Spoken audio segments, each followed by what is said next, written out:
अच्छा, तो ये एरीज का काउंटिंग होता है हेड से। बॉडी हम्म पार्ट सबसे पहले देखते हैं। बॉडी पार्ट बहुत आपको हेल्प करेगा कोई भी प्रेडिक्शन के लिए, हम्म खास करके medical related predictions. Okay, second house में हेड के बाद फेस, मतलब आप अगर हेड को पूरा पूरा मुखरा समझोगे ऐसा नहीं है। हेड का पोर्शन मतलब फोरहेड के थोड़ा ऊपर तक, हम्म ठीक है। हम्म और उससे नीचे के पोर्शन जितना भी है पूरा वो सेकंड हाउस में आ जाता है, टॉरस में। हम्म तो किसी का भी टॉरस और सेकंड हाउस अगर एफ्लिक्टेड होगा, खराब पोजीशन में होगा, तो उसके फेस पे कोई ना कोई चिन्ह दिखेगा आपको। या तो फेस पे कोई कटा हुआ दाग जो बचपन में या कहीं पर जब भी दशा महादशा आएगा उसको कुछ हम्म होगा, कुछ ना कुछ चिन्ह उसके सेकंड हाउस में होगा ही होगा, अगर सेकंड हाउस का एफ्लिक्टेड है तो। अगर फर्स्ट हाउस, या तो कोई चोट होगा उसके, फर्स्ट हाउस अगर कनेक्टेड होगा तो उसके हेड पे हेड इंजरी होगा, कोई एफ्लिक्शन होगा या हेड में कोई डिफॉर्मिटीज होगा। तो बहुत सारे चीजें होता है। तो वो एरीज और फर्स्ट हाउस, इधर सेकंड हाउस मतलब टॉरस और सेकंड हाउस। तो टॉरस से सेकंड सेकंड हाउस से फेज देखोगे, हम्म जेमिनाई से और थर्ड हाउस से अब क्या देखोगे, फेस के नीचे का पोर्शन, जैसे कि नेक से शोल्डर तक, नेक से शोल्डर तक, पूरा आगे सामने सब तरफ, नेक से शोल्डर तक हम लोग जेमिनाई और थर्ड हाउस से देखेंगे। ओके, तो फोर्थ हाउस में क्या देखेंगे? फोर्थ हाउस में देखेंगे और एक चीज बता दूं, जब भी थर्ड हाउस या सेकंड हाउस ये सब बोल रहा हूं, दैट मीन मान लो सेकंड हाउस में फेस देखा जाता है, राइट? हम्म तो सेकंड हाउस में फेस देखा जाता है, मतलब फेस के अंदर जो जो आता है, आंखें, आईज नाक। आएगा, हाँ नोज आएगा, आपका टीथ आएगा, टंग आएगा, समझ गए आप? हाँ टंग को हाँ थोड़ा सा थर्ड हाउस में भी टंग का एक मतलब ये आ जाता है, वो सिग्निफिकेशन आ जाता है। वो हम लोग डिटेल में जब एडवांस में जाएंगे बात करेंगे उसके ऊपर। अभी बेसिक में जान लो, फेस के अंदर जो जो, जब मैं बोल रहा हूं कि लग्न और एरीज हेड है, तो हम्म दैट मीन्स मैं बोल रहा हूं हेड में जो जो आता है पोर्शन। जब मैं हम्म बोल रहा हूं टॉरस और सेकंड हाउस फेस है, तो फेस के अंदर जो जो आता है, ये अभी जान लो। इसमें थोड़ा थोड़ा एक छोटा छोटा एक्सेप्शन है जो हम हम्म लोग एडवांस में बात करेंगे। अभी हम्म थर्ड हाउस में जेमिनाई में हम लोग क्या देख रहे हैं कि शोल्डर और नेक के, दैट मीन शोल्डर और नेक रीजियन भी, सिर्फ हम्म ऊपर ऊपर से नहीं। हम्म आपके थर्ड हाउस से कंठ भी देखा जाता है, क्योंकि वो तो अंदर है, बॉडी के अंदर है। तो कंठ कैसे देखते हैं हम लोग? क्योंकि वो रीजियन शोल्डर और जो हमारे नेक का रीजन में जो जो चीज आता है, वो सब थर्ड हाउस और जेमिनाई के कंट्रोल में है। फोर्थ हाउस और कैंसर के कंट्रोल में शोल्डर के नीचे, लड़कियों के लिए ब्रेस्ट है, लड़कों के लिए चेस्ट है। लेकिन सिर्फ ब्रेस्ट या चेस्ट से नहीं, उसके पीछे वाला पोर्शन भी, जो पीठ का पोर्शन है, वो भी कवर करता है। समझ गए? राइट। इसलिए कभी कभी देखोगे कफ जमा हो जाता है, तो हाँ कफ किस रीजन में आया? फोर्थ हाउस के रीजन में आया। कफ कहां पर है? कफ मतलब कफ कफ कहां जमा हो गया है? चेस्ट लंग में। जमा हो गया है, राइट? तो हाँ लंग चेस्ट या ब्रेस्ट के अंदरूनी सेक्शन में रहता है। चेस्ट ब्रेस्ट तो राइट। बाहर रहता है, लेकिन वो तो अंदरूनी सेक्शन में रहता है। लंग हो गया, हार्ट हो गया, ये सब आपके फोर्थ हाउस में आ गया। बहुत सारे लोगों के देखोगे ब्रेस्ट कैंसर होता है, कोई क्वेश्चन आया, जैसे हार्ट अटैक, मैंने कहा हार्ट के रिलेटेड कोई क्वेश्चन आया तो आप फोर्थ हाउस, लंग रिलेटेड कोई क्वेश्चन आया तो आप fourth house, breast cancer related कोई क्वेश्चन आया, ब्रेस्ट रिलेटेड कोई भी डिजीज, हम्म वो फोर्थ हाउस। और आपका कैंसर, फोर्थ हम्म हाउस भी देखना होगा, कैंसर साइन भी देखना होगा। सिर्फ फोर्थ हाउस या सिर्फ कैंसर देखने से नहीं होगा। अभी उसके बाद जाएंगे हम लोग फिफ्थ हाउस में। जैसे ही फिफ्थ हाउस में गए, जैसे देखो हम लोग धीरे धीरे नीचे उतर रहे हैं, right? Right right. Fifth house मतलब चेस्ट और ब्रेस्ट के नीचे से लेकर स्टोमक तक, तो वो पूरा रीजियन वो ले लेता है। अभी सब नोट डाउन करके रख सकते हो। हाँ हाँ हाँ, मैंने आपका वो काल पुरुष का वो चार्ट ही खोला है जिसमें वो विष्णु का स्टैचू है ना। हाँ, हम्म, नहीं आप नोट डाउन भी करके रख हाँ सकते हो, लेकिन कर रही हूँ, वो मैं है नोट भी, लिख रही हूँ। हाँ आत्मा भी है ही। तो ये स्टोमक रीजन का पूरा आ जाता है, उसके नीचे से लेकर, मतलब चेस्ट ब्रेस्ट के नीचे से लेकर। दैट मीन्स ये फिफ्थ हाउस में और एक चीज आता है, वो है आपका पैंक्रियस, जिसके कारण जिसके कारण ही डायबिटीज होता है। ठीक है, तो स्टोमक रीजन में जिनको जो जो बढ़ेगा वो है। जिनको जिनका किडनी खराब हो जाता है तो उन वो किस में आता है फिर हाउस होता है, जैसे जो स्मोक ज्यादा करते हैं उनका, जैसे अभी मेरी एक फ्रेंड की बेटी का किडनी रिप्लेस किया तो उसका क्या मीन्स लेकिन फिफ्थ हाउस। जैसे कोई रिप्लेसमेंट हो रहा है, वो हाँ उसका उसका वो देखने का तरीका अलग है। ओके वो सब मेन हाउस देखने से नहीं होगा आपको, उसका मैं धीरे धीरे सब जाऊंगा। ओके कहीं पर कोई भी रिप्लेसमेंट हो रहा है, कहीं पर कोई ऑपरेशन हो रहा है, उसका वो कैसे देखना होता है वो हम लोग आगे देखेंगे। लेकिन किडनी को आप सेवेंथ हाउस के साथ भी कनेक्ट कर सकते हो, उसका वेरियस रीजंस है। ठीक है ना, वेरियस रीजंस। मैं आगे, इसलिए मैं ये जो आपको विभाजन बोल रहा हूं, ये सिर्फ आपको मेडिकल एस्ट्रोलॉजी नहीं पढ़ा रहा हूं, आपको एक ओवरव्यू दे रहा हूं कि बॉडी पार्ट कैसे विभाजित होता है, आपको इजीली समझ पाओ। अगर मैं बहुत ही डिटेल में जाऊंगा आप समझ नहीं पाओगे अभी। ठीक है, तो इसके बाद हम लोग कहा जाते हैं सिक्स हाउस में चले जाते हैं। Hip region. सिक्स हाउस और सिक्स हाउस एंड वर्गो। तो सिक्स हाउस में वर्गो मतलब कन्या, ठीक पेट के नीचे का पोर्शन। और एक चीज सिक्स हाउस में देखा जाता है जो इधर मेंशन नहीं है, वो मैं आपको बता दूं, वो ये है कि सिक्स हाउस से ठीक हमारे जेनिटल ऑर्गन जो है जहां पर है, और स्टोमक जहां पर खत्म हो रहा है, वो थोड़ा सा एक रीजन होता है, वो सिक्स हाउस के नजर में भी उसको वो आता है।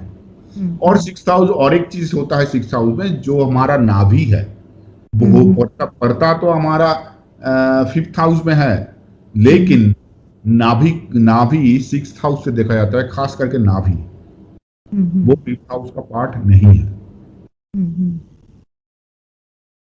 लेकिन जब भी किसी का वो जगह मूलाधार चक्र का भी, मणिपुर चक्र का भी स्थान है, तो जब कोई उसको स्पिरिचुअल प्रैक्टिस में लाता है, जब कोई डिजीज के मैटर में पूछता है, तो सिक्स्थ हाउस के रिलेटिव में नाभि के आसपास का मैटर आप देखोगे। लेकिन जब भी वो स्पिरिचुअल मैटर के लिए पूछ रहा है, स्पिरिचुअल रिलेटेड, उनके एग्जैक्ट नाभि के तरफ मणिपुर नहीं है, लेकिन नाभि के आसपास में है, तो इसलिए वो तो शारीरिक प्रेजेंस नहीं है ना, वो उसका बॉडीली कोई प्रेजेंस नहीं है, उसका सूक्ष्म शरीर में, साइकिक बॉडी में, उसका फिजिकल बॉडी में उसका कोई एग्जिस्टेंस नहीं है मणिपुर चक्र का, वो साइकिक बॉडी में एग्जिस्टेंस है। इसलिए तब उसको हम लोग फिफ्थ हाउस से देखेंगे। ये सब चीज जो एक्सेप्शन चीज है, आपसे मैं बोलते जा रहा हूं अब, क्योंकि ये मेडिकल एस्ट्रोलॉजी में ज्यादा यूज होता है। लेकिन अभी के लिए जो इजी वे मैं समझा रहा हूं, उसको पार्ट बाय पार्ट जो नीचे धीरे धीरे जा रहा है, इसको समझो। बाकी एडवांस चीज समझने की अभी उतना जरूरत नहीं है, अगर समझ पाओ तो बहुत अच्छा है, मैं तो बोलता जाऊंगा, अगर आप समझ पाओ, ले पाओ, अच्छा है। अच्छा, इसके बाद हम लोग जा रहे हैं सेवेंथ हाउस, और सेवेंथ हाउस एंड तुला। तुला भी जो रिप्रेजेंट करेगा, मतलब जो लिब्रा रिप्रेजेंट करेगा और सेवेंथ हाउस जो रिप्रेजेंट करेगा, दोनों एक ही है। यहां पर एक चीज समझना है, सेवेंथ और एट्थ में एक बहुत इंटरकनेक्शन है। एट रिप्रेजेंट्स हिडन थिंग्स, जो छुपा के रखा जाता है, जो छुपा हुआ है नेचुरली रखा जाता है, इससे ज्यादा अच्छा हो बोलना कि वो छुपा हुआ ही है, नेचर ने ही छुपा के रखा है शायद, वो सब चीज एट्थ हाउस के कब्जे में आता है। सेवेंथ हाउस के कब्जे में जो छुपा हुआ नहीं है, लेकिन आप मतलब जो नेचर ने नहीं छुपाया है, लेकिन सिर्फ आप ही छुपाए हो, वो पार्ट आता है सेवेंथ हाउस, बॉडी पार्ट के मैटर में, सेवेंथ हाउस के चीजों में। जैसे कि लड़कों के लिए वो लड़कों का जेनिटल ऑर्गन हो गया, लड़कियों के लिए वो लड़कियों का जेनिटल ऑर्गन हो गया, लेकिन बाहरी पार्ट जो आउटर पार्ट है वो उसका जो जेनिटल ऑर्गन, वो लड़का हो या लड़की, उनका जो अंदरूनी पार्ट है वो 8th हाउस में आता है। कौन से हाउस में? 8th हाउस में आता है। 8th हाउस में। इसलिए जब भी 5th के साथ 8th का कनेक्शन होता है, देखा जाता है कि उसका कहीं ना कहीं से, मतलब चाइल्ड बर्थ के क्वेश्चन में उसका या तो मिसकैरेज हो जाता है, या चाइल्ड बर्थ नहीं, किसी ना किसी कारण से वो देखना पड़ता है किस कारण से हो रहा है, किसी ना किसी कारण से चाइल्ड बर्थ नहीं होता है, 5th या 8th कहीं से चार्ट में कनेक्टेड हो तो जिस इंसान का आप बात कर रहे हो उसका बर्थ डिटेल्स आप भी लेके देखना कि उनके चार्ट में 5th और 8th कनेक्टेड है कि नहीं। कनेक्टेड यानी कैसे पता चलेगा कनेक्टेड है? वो अभी तो उस पे आप गए नहीं हो, ठीक है, वो तो अभी आपको सीखोगे, अभी आगे जाके सीखो कैसे किसको कहते हैं कनेक्टेड है कि नहीं। अच्छा, तो hidden parts of your body कहां से आ रहा है? 8th हाउस से, ठीक है। इसके बाद आ रहा है जो हमारे 9th हाउस और सेजिटेरियस, स्कॉर्पियो से हिडन पार्ट आ रहा है, स्कॉर्पियो और 8th हाउस जो ने आपको बता दिया, 7th और 8th एक साथ बता दिया, समझ गए? हाँ। और जैसे ही 9th हाउस में जाते हैं हम लोग, 9th हाउस और सेजिटेरियस वो हमारे थाई रीजन को रिप्रेजेंट कर रहा है, थाई।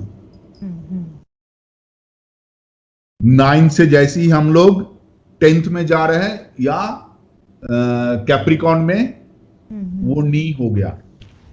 उसके बाद धीरे धीरे नीचे जा रहे हैं, देखो आप, जैसे ही हम लोग 11th हाउस में जा रहे हैं, जिसको एक्वेरियस भी कहा जाता है, मतलब साइन के हिसाब से देखोगे, और किसी भी चार्ट का 11th हाउस और एक्वेरियस तो देखोगे वो हमारे एंकल्स तक रिप्रेजेंट करता है, मतलब नी से नीचे से लेकर एंकल तक वो रिप्रेजेंट करता है।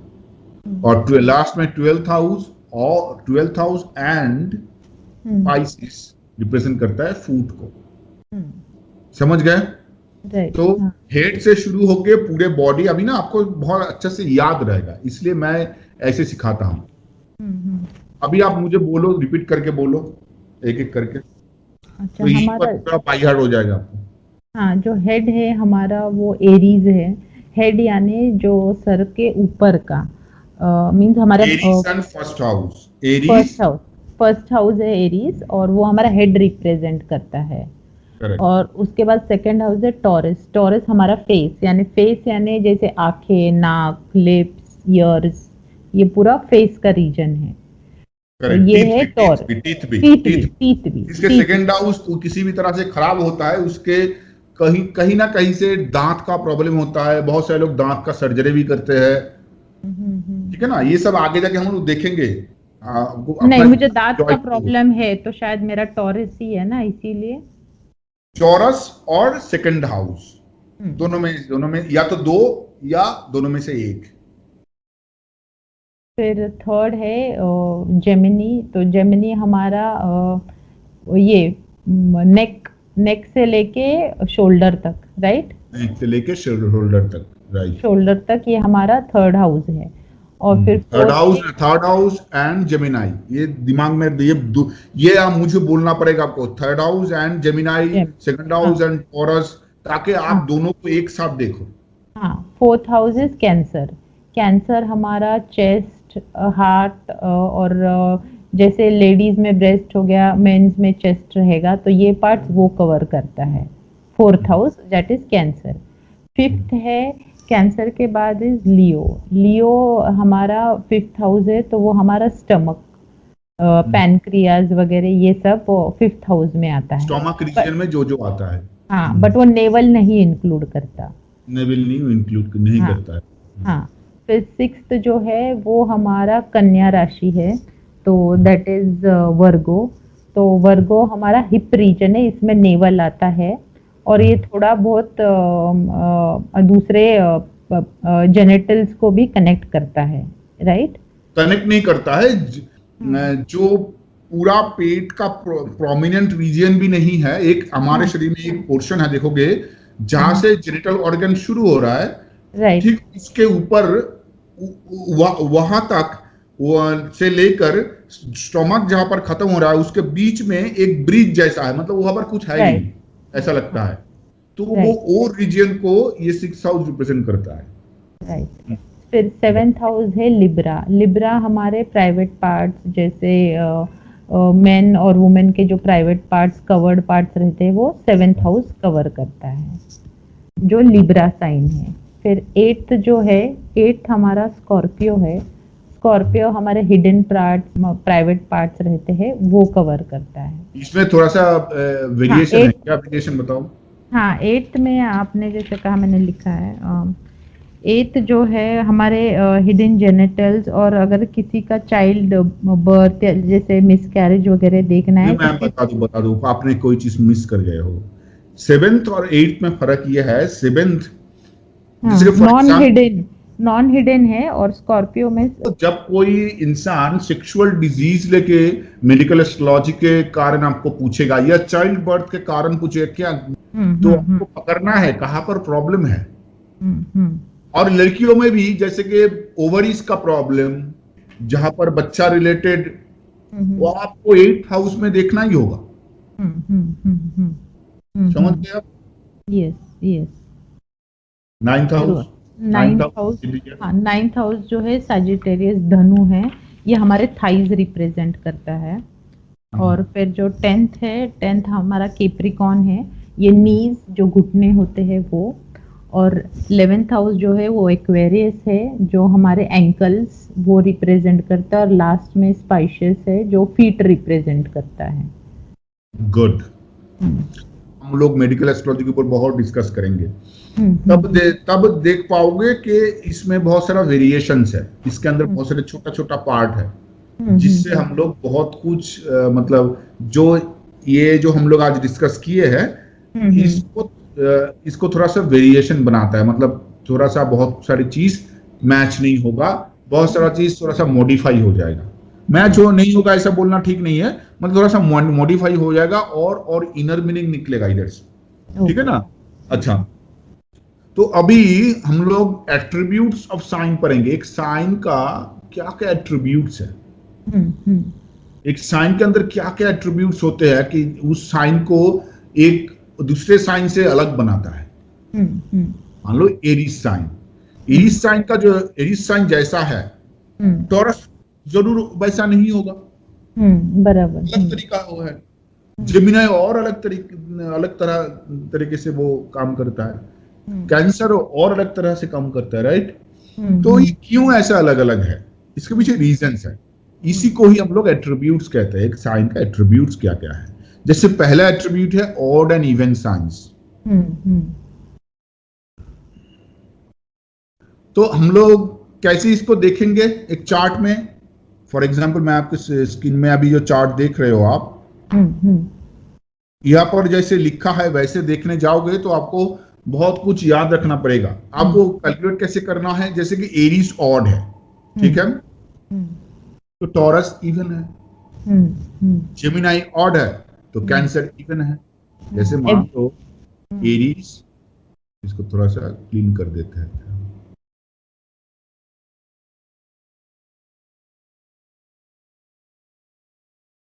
यहाँ पर ऑड है, मैंने ओ लिखा, ठीक है, तो यहाँ पर इवन है, तो हर अगला साइन ऑड इवन ऐसा रहेगा। तो आपको ना याद रखने की जरूरत नहीं है कौन ही ऑड है कौन इवन है, आप सिर्फ एरीज को याद रखो। यानी एरीज अगर ऑड है तो वर्गो तो सब odd even odd even odd even odd even करके पूरा 12 साइन हो जाएगा। जैसे एरीज ऑड है, टॉरस इवन है, फिर से जेमिनी ऑड है, तो कैंसर इवन है, लियो ऑड है तो वर्गो इवन है, तो लिब्रा ऑड है तो स्कॉर्पियो क्या है, सॉरी, आप एब्सेंट माइंडेड हो। नहीं नहीं, मैं समझ गई। ऑड इवन जो आप बोल रहे हो, बताओ जैसे पूरा पूरा चार्ट एरीज। देख के बताओ मुझे, हाँ ये चार्ट देख के बताओ कौन सा ऑर्डर है, कौन सा इवन है। हाँ, तो एरीज जो है वो ऑड है, टॉरस इवन है, जेमिनी ऑड है, कैंसर इवन है, वापस से लियो ऑड है, वर्गो इवन है, फिर लिब्रा ऑड है, स्कॉर्पियो इवन है, इवन के बाद सजिटेरियस ऑड है, कैप्रिकॉर्न इवन है, एक्वेरियस ऑड है, तो स्पाइशियस इवन है। करेक्ट। नोट में शायद कुछ और तरीके से लिखा होगा, लेकिन मैंने आपको सीधा साधा तरीका बताया। नोट में देखो ना, नोट में क्या लिखा है देखो। हाँ, वो थोड़ा डिफिकल्ट है। जैसे एरीज देखिए, एरीज के बाद आपने बहुत सिंपल कर दिया। एरीज, जेमिनी, लियो, मुझे ये सब बाय हार्ट करना पड़ता था, बट अभी मुझे पता है अगर एरीज ऑड है तो उसका ऑपोजिट इवन ही रहेगा। आपको अभी सिर्फ एरीज ऑड है ये याद रखना होगा। आपको 12 साइन को याद करने की जरूरत नहीं है, आपको सिर्फ एरीज ऑड है ये याद रखना होगा, बाकी आपका अपने आप याद हो जाएगा। राइट। ये ऑड इवन एट्रीब्यूट कहां पर यूज होता है, अभी क्वेश्चन आता है। ऑड इवन एट्रीब्यूट बहुत सारे जगह में यूज हो सकता है। मतलब मैक्सिमम केसेस में जहां पर यूज होता है वहां पर जब कोई अपने बच्चे का जेंडर जानना चाहता है, जीवन मतलब वो प्रेगनेंसी के टाइम पे। हाँ, नहीं, जैसे अभी मैंने मेरा ही देखा, अभी मेरा टॉरस है लग्न, तो मेरा फीमेल है, मेरा पहली बेटी तो फीमेल ही है। मैं खुद के लिए ही बता रही हूँ। अच्छा, आपकी बेटी है? राइट। तो ये मतलब हमेशा याद रखना, इवन फीमेल जेंडर को रिप्रेजेंट करता है और मेल जेंडर को रिप्रेजेंट करता है। तो ये मेल फीमेल को एस्ट्रोलॉजी में जहां जहां इस रिलेटेड क्वेश्चन आएगा, मान लो किसी ने प्रश्न एस्ट्रोलॉजी, हम लोग आगे जाके बहुत एडवांस में हम लोग सीखेंगे प्रश्न एस्ट्रोलॉजी कैसे किया जाता है, होरारी चार्ट कैसे ड्रॉ किया जाता है, प्रश्न चार्ट कैसे मतलब मान लो किसी ने आपको पूछा कि मेरे पापा अभी हॉस्पिटल में एडमिटेड है, वो उसका क्या होगा थोड़ा बताओ। आपने पूछा कि पापा का चार्ट है दो, उसने बोला नहीं पापा का तो कोई डेट ऑफ बर्थ ठीक तरह से है नहीं, अभी आप कैसे देखोगे उनका, उसको प्रश्न चार्ट कहते हैं, मतलब होरारी चार्ट कहते हैं, होरारी चार्ट। हाँ, तो होरारी चार्ट तब ड्रॉ करना होगा। तो उस होरारी चार्ट में ये एक चीज जान लो इन शॉर्ट, ये जो मैंने कहा इवन साइन मतलब ही होता है स्त्री और ऑड साइन मतलब ही होता है पुरुष। तो जहां पर भी पुरुष नारी का बात आएगा वहां पर ये ऑड इवन आपको काम आएगा। और इस पूरे दुनिया में पुरुष नारी के सिवा कुछ है ही नहीं, तो ये सारा जिंदगी आपको काम आएगा। कुछ है पुरुष नारी के सिवा, मतलब हमारे ह्यूमन रेस में पुरुष और नारी ही है। ठीक है ना। और कोई आपको पूछ सकता है कि आपको नौकरी मुझे मिलेगा, मुझे कौन है कोई हेल्प करेगा नौकरी मिलने के लिए? आप बोलोगे हाँ कोई हेल्प करेगा। अच्छा, वो कौन होगा, नारी होगा या पुरुष होगा? तब आपको ऑड इवन साइन बहुत हेल्प करेगा ये क्वेश्चन का आंसर देने के लिए। वो आगे जाके देखेंगे जब हम लोग चार्ट को एनालाइज करेंगे तब देखेंगे। सिर्फ ये जान लो अभी के लिए कि ऑड पुरुष साइन को रिप्रेजेंट करता है, पुरुष को रिप्रेजेंट करता है ऑड साइंस, और इवन साइंस किसको रिप्रेजेंट करता है? फीमेल को रिप्रेजेंट करता है, मतलब लड़कियों को रिप्रेजेंट करता है, वुमेन को रिप्रेजेंट करता है, फीमेल एनर्जी को। ठीक है ना। हाँ। अच्छा, और एक जगह है odd footed and even footed, इसका उतना इम्प्लीकेशंस नहीं है। इसका इम्प्लीकेशंस डिविजनल चार्ट में होता है, लेकिन मैं आपको जो प्रेडिक्टिव तरीका बताने सिखाऊंगा इस कोर्स में, उसमें हम लोग डिविजनल चार्ट को लेके हम उतना माथापच्ची नहीं करेंगे। D60 तक डिविजनल चार्ट है। इतने सारे चार्ट अगर देखने जाओगे, इतने सारे चार्ट का अगर रूल्स रेगुलेशंस याद रखने जाओगे, आपका हाल क्या होगा सोचो। आप सिर्फ एक ही D1 चार्ट का ही रूल्स रेगुलेशन याद नहीं कर पा रहे हो। तो उसका शॉर्टकट तरीका है, शॉर्टकट मेथड है, वो इस प्रेडिक्शन टेक्निक पे मैं आपको सिखाऊंगा। लेकिन उससे पहले मैं ये सब डिटेल में क्यों सिखा रहा हूं आपको, ये जो डिविजनल चार्ट का नाम सिखा रहा था, ताकि अगर आप एस्ट्रोलॉजी सीख रहे हो, आपको जानना है ना इसमें क्या क्या एग्जिस्ट करता है, राइट। नहीं तो वो छूट जाएगा ना आपसे। कोई हम्म। पूछेगा तो ये आप सोचोगे अरे ये तो मुझे सिखाया नहीं था। ठीक है, लेकिन वो पराशरी एस्ट्रोलॉजी के अकॉर्डिंग होता है। पराशर ने जो जो रास्ता कहा था उसमें डिविजनल चार्ट्स उन्होंने बिल्कुल मना कर दिया था कि डिविजनल चार्ट्स देखे बिना आप कोई प्रेडिक्शन मत करो।